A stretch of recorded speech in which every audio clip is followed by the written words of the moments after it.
Կրկին Հակոբյան շատ է խոսվում, այսպես հակադրվում, այսպես ասեմ, որ եթե դու Ռուսաստանի հպատակը չես, ուրեմն պիտի լինես Թուրքիայի հպատակը, տեսեք, այստեղ էլ հակադրությունը այդպեսին է, որ ճորտի հոգեբանություն է այդ մարդկանց մոտ,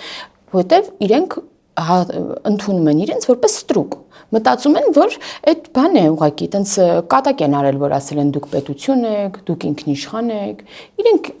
նաև այս մարդիկ ովքեր են, որ նման բաներ են ասում, նրանք նախկին իշխանություններն են, չէ՞,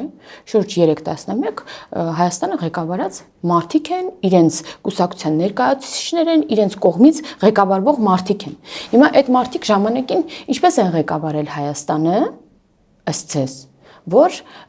մտածում են, որ չկա այլ երկ, կամ դու թրքահպատակ ես, կամ ռսահպատակ ես, չկա այլ երրորդ տարբերակ։ Այսինքն դա նշանակում է, որ իրենք ժամանակին որոշումներ չեն կայացրել, ինչ որ մի հպատակ են եղել։ Իրենք էս են, իրենք հպատակ են եղել եւ չեն կարողանում լինել ինքնիշխան, չեն կարողանում իրենց երկրի համար իրենք որոշում կայացնել եւ իրենց համար սա արդեն նոնսենս է, ոնց Հայաստանը կարող է որոշում կայացնել, ոնց Հայաստանը կարող է իր սահմանապահ ծառայությունը հսկի անցակետը, ոնց Հայաստանը կարող է, հա,